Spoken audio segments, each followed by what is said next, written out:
Hello friends! My name is Megan and welcome back to my channel, or welcome if you're new, and welcome to September 1st. You guys, it is cozy and sort of chilly outside today here, and it definitely feels like September 1st. And just September in and of itself is pretty exciting, even though we love summer here, but it's also the start of Bookoplathon, which happy Bookoplathon if you are participating. If you do not know what Bookoplathon is, I will leave links in the description for you to get more information, but it is a month-long readathon hosted by Becca from Becca and the Books that is inspired by the game Monopoly, which she turned into Bookopoly, which is Monopoly but with bookish prompts, and that's how everyone picked their TBRs. If you have not seen my TBR, I'll leave it in the cards for you guys. But the TBR ended up with like 8 books on it, and I decided to split all of the books up in different themes and have different themed weekly reading vlogs as I will be vlogging throughout the month of September. So, to start out this week, we will be reading 5-star predictions, which very excited about. So one of the books that will be featured this week is Amari and the Great Game, which should be here today. Amari and the Great Game is the sequel to Amari and the Night Brothers. Also, the lighting might be changing. I'm sorry, it's very cloudy today. Amari and the Night Brothers is the start of a middle grade series that follows Amari, who discovers she has supernatural powers, who goes on a quest to find her missing brother, and there's a lot of different things that happens. It's pitched as Men in Black meets Percy Jackson and Nevermore. It was my favorite book of 2022, so I have really high hopes for Amari and the Great Game. The second book on the TBR is Love on the Brain by Ali Hazelwood, which is the second physical book, full-length novel that she has put out. The first one being The Life Hypothesis, which unfortunately is on the cover of my book and will not get off. Like, it's not a sticker, it's on the book. This is about Bea and Levi, and it is women's in STEM. I think it's kind of a, not hate to love, but mostly like academic rivals, and I'm very excited for this. I really enjoyed The Love Hypothesis, but I even more thoroughly enjoyed the novella she put out afterwards, and so it's giving me very high hopes that this could be a 5-star romance. It's not super big. I also have recently gotten the Illumicrate version of The Love Hypothesis and Love on the Brain, so you know, the girl's gotta read the book. So those are the 2 books I want to read in the span of like Thursday to Sunday, maybe Monday, and then we'll start another vlog next week. Next week I start my stage and school and a different schedule completely, but as of now I have a few days of vacation left, so we're gonna make the most of it. Also, I ordered some tabs that are very different from the tabs I usually use for these books. I'm very excited. So those are the plans. Becca has reading sprints starting at 2. So I will be starting with The Love Hypothesis first. I will be starting with Love on the Brain first because Amari and the Night Brothers is not here. And if we roll doubles, I will either read Amari and the Great Game, but I'm not sure I want to split those 2 up. So if not, I'm going to be reading the second volume of Lore Olympus, which is on my bookshelf right now. It's also something I wanted to try to read in the month of September, although it does not fulfill any prompts. So those are all the reading plans. Later I'll chat with you guys about the last book I finished in August, which was Pages & Co. The Book Smugglers. And yeah, I'm gonna go and get my life together to start reading very soon.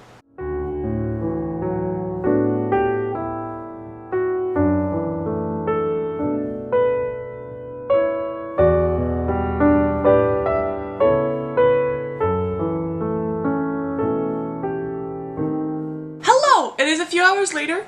Time has passed, I promise. It's almost 2 p.m. so it's almost time for the reading sprints with Becca, and I wanted to update you guys on the progress that I've been making with Love on the Brain by Ali Hazelwood. I made it to chapter 8 or page 104, so I'm like almost 1/3 of the way through.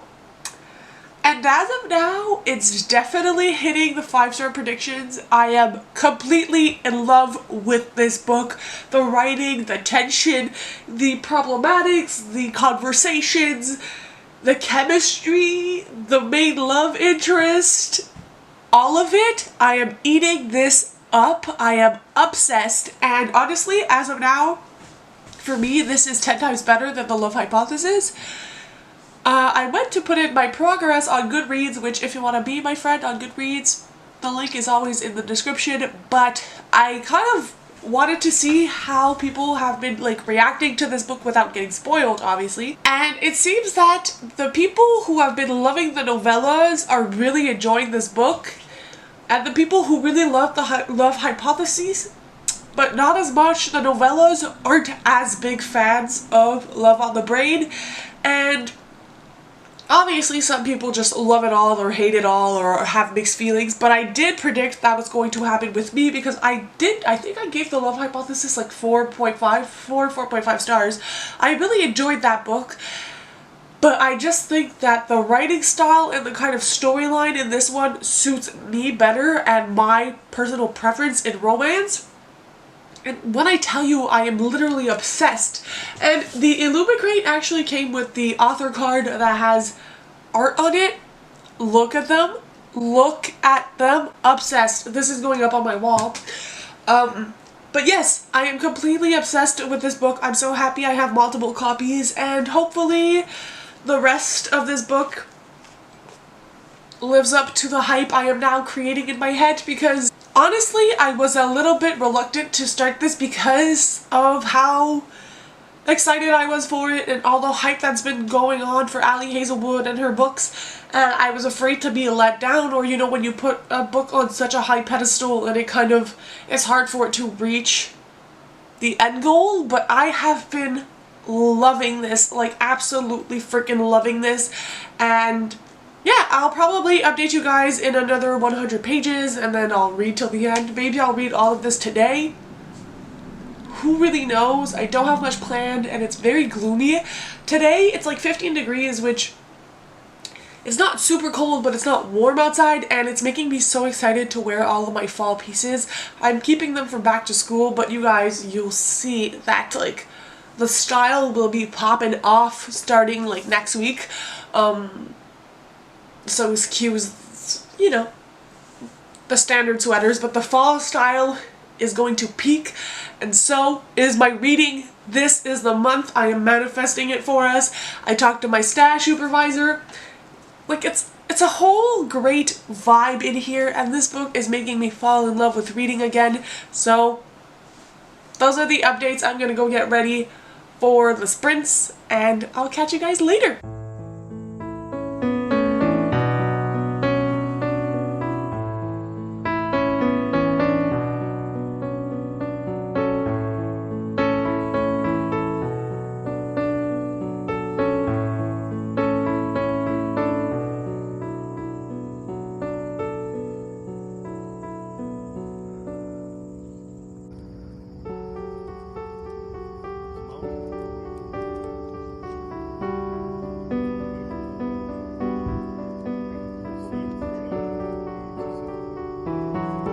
Hello, welcome to Sunday evening's portion of this vlog, and welcome to basically a very long wrap up to this vlog. Now I know it's a shorter one than I'm used to, but I'm kind of getting back into the swing of things, and very honestly you guys, I haven't slept in like 3 days.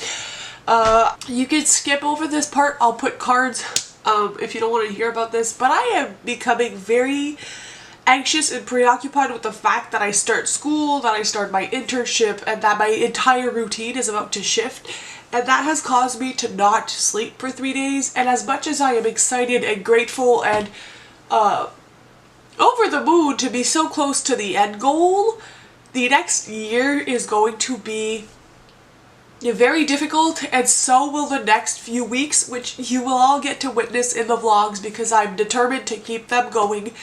But I guess I just have been feeling very overwhelmed and kind of sad, honestly, because I had a great summer. I love my job. And I guess changing the routine is something that is difficult for me, that I'm coming to terms with the fact that it is harder for me to adjust myself to new routines, and it's fine. I just need to work through it, and I will, but I have not slept more than a couple hours a night, honestly, and it's starting to take a toll on my mental health. So I've been spending some time with family, and my family are definitely like my rock within all of this. They have helped me with so many things, and everybody's like cooking me food and buying me things to make sure I'm good to go next week, and everybody has offered like all of their support, so I'm extremely grateful, but I am kind of feeling overwhelmed as well. So it's probably why I haven't vlogged nor have I read a lot, because most of my days have been spent either with family or prepping for back to school. Today I spent the entire day cleaning out the bedroom, cleaning out the closets, changing the stuff from like summer to fall so that I'm ready. It's just been a lot.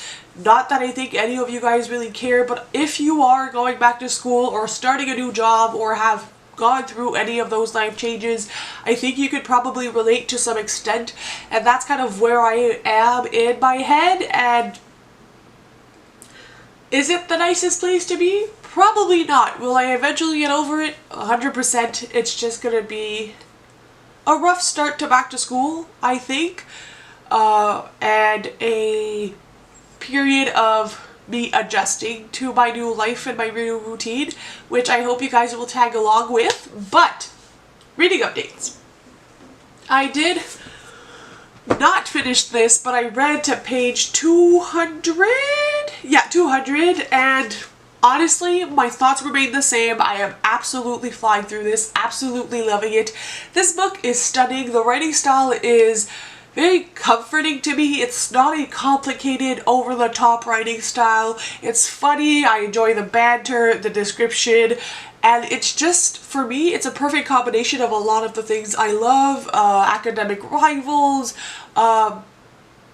and there's also this like other dynamic of our main character having this Twitter account that she runs, but nobody knows she's the one who runs it, and she has this friend who is also a scientist who she talks to online, which I'm pretty sure, you know, you understand that these two are talking to each other online and they don't know, they're like best friends on Twitter. And it talks about women in STEM, and that whole part of the book I'm really enjoying as well. I'm sorry if I sound stuffy, my allergies have been also killing me for the last like 4 days now. Life is great. So yes, I will be finishing this probably tomorrow, because here in Canada tomorrow is Labor Day, and so it's a holiday before school starts, and ideally I would like to finish this, so the vlogs will be shifting a little bit, but not too drastically. Now, I did want to say that I also got Amari and the Great Game.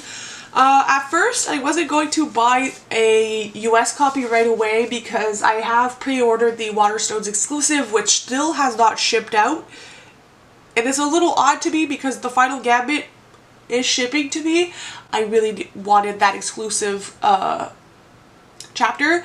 And also, I need to read that book ASAP because I'm scared I'm going to be spoiled for the Jameson or Grayson plotline. I don't want that to happen because I read the entire series to figure out what was happening. To me, it's the most important mystery of all, so don't spoil me. But that's coming, and the Amari UK version is still not shipped out. And when I went on the Indigo website, I don't know if it was a fluke on the website, it's happened a few times to me. This book was 50% off, so it cost me, with my plum percent off, like I have an extra 10% off, it cost me $10, and this will match with my other edition of Amari and the Night Brothers, like it's gonna fit together. So this is the next book I'm going to be reading, obviously, and I would like to start it when I start school because I think it's going to help ease my anxiety, and also it's a more appropriate book to carry around on a university campus. Not that you can't read smut in public, but you know, for me it's a little bit easier, so this is going to be read in next week's vlog for sure. And before I end off the vlog, I wanted to chat about a few things. I did find some books, used books I wanted to share with you guys, but also I thought it would be fun because I got a comment. I'm gonna sneeze. What was I saying before I died sneezing? Yes, I thought it would be fun to talk to you guys about anticipated books I have, because I'm not gonna make an anticipated video unless you guys want one. But because of all the book exposure on the internet, I'm always anticipating and looking forward to new series and new books, especially in the romance community, and I'm gonna sneeze again. And so I'm always kind of updating my Amazon wishlist just as a reminder for myself of like all the books I eventually want to get to.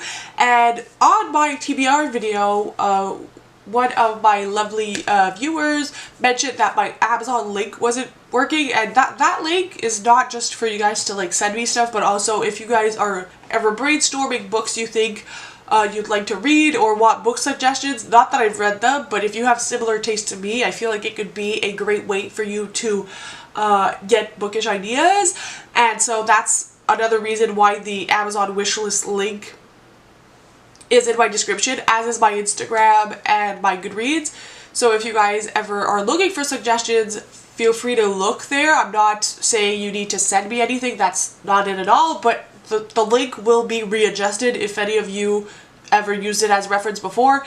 It will be up and working again in my next videos, and yeah, that's what I wanted to say. But in regards to that, for the past few weeks I have been seeing some books by B.K. Borson, which are like in the weeds of Love Light Farms, and the newest one, which is Mixed Signals, and it's like a romance companion novel series. And honestly, the urge I have to buy them all, like I would give an arm and a leg to get those books. I want to wait for Love Light Farm because it's getting its cover change in October, but Mixed Signals and In the Weeds are such high priority books. I need them like yesterday. Honestly, they sound right up my alley. They look wonderful, and I think they're multi-perspective. So if you guys haven't heard of them, they are published by an indie author. They have been getting more traction, but they sound just like such lovely, cozy fall reads that are just adorable, and I think the vibes look spectacular, and it's taking every ounce of willpower not to just add to cart and purchase, because oh my god, they look phenomenal. And another thing I learned today is that the 5th volume of Fence released in August, and I had no idea, and I wasn't even sure at this point if one was coming out or not, so that is also on my wish list now, because Fence, I love that graphic novel series. It is a little slow in like the fact that the volumes are very small and it takes kind of a long time for the story to like set itself up, but I'm looking forward to eventually getting to that. And other books that are coming out in September, we have the 5th book in the Pages & Co series, which I just finished the 4th book. Wasn't the biggest fan of the 4th book, unfortunately, but I have high hopes for the 5th book, so that's coming out in September for the UK. I got my pre-order on Book Depository. There is Kingdom of the Fear that's coming out at the end of September. There's also When in Rome by the author of The Cheat Sheet that's coming out in September, as well as The American Roommate Experiment by the author of The Spanish Love Deception. Those are all books that I'm very much looking forward to. So I just wanted to share that with you guys. If you have any recommendations or books you think I should know about that either already are published or are getting published and you would want to see me read, or like you think I'd enjoy, please leave them in the comments, because I'm always looking for different book suggestions that are not things that are super popular. For example, like everyone and their mom has talked about this book, so I would like to read more, you know, diversely. I love indie published books, but sometimes it's hard to follow all of the ones who are publishing. So anyways, if you have any recs, let me know. And I would like to end off this vlog sharing some classic children books I got used. Some of them are just a little bit damaged, but honestly, I was so freaking happy with my finds. So, very quickly, they come in this box, but no one cares. So, these are the Puffin Classics Deluxe Edition from Penguin UK. The first one I have is Black Beauty, which these covers are stunning. So I have Black Beauty, which I'm not super familiar with that story, so I'm very excited to see what I think about them. I have The Secret Garden, which that cover I love. See, some of them are just a little bit damaged on like the top here, I guess, from the book, and the travels, you know, but they are still in great condition, and I paid $2 each, and I went on Amazon to see how much they are, like full price, and they're $20 each, which is insane that I got them for so cheap. I got Anne of Green Gables, which is one I'm really looking forward to reading because it is a Canadian classic, like 110%. So I want to read this one, and I think the cover is beautiful. We also have A Little Princess, which is another one I'm not super familiar with, but I see a cat on the cover, and that makes me excited because we love cats in this household. There's Alice's Adventures in Wonderland, which this one is like in perfect condition, and Alice is a classic. And the last one is funny. It is The Wizard of Oz, which again, beautiful cover, but I read Pages & Co., The Book Smugglers, and most of it takes place in the Wizard of Oz novel, and I have not read it fully, so it's going to be interesting to go back and maybe understand more of the references in Pages & Co., so I'm very intrigued, but like, they are so adorable. I'm gonna put them on a little shelf, and I am not a big classic reader, but I love children classics. I would like to get Charlotte's Web in the same edition because Charlotte's Web is by far my favorite classic of all time, probably. So I would like to collect that one as well. But I thought they were great finds, and if you have recommendations or would want to see a video of me reading some of these classics, let me know. I think it could be a fun video project for the colder months. So those are all my updates. I know this is a chaotic vlog, but there was at least some B-roll, and you know, it's real life. It's a weekend of reading, and hopefully next week goes better. And I hope I catch you guys next week with the vlog because so many things will be happening. It's going to be a pretty exciting time. Thank you so much for watching. If you've made it this far, leave a red emoji. And I'll see you very soon with another video. Bye guys, happy reading!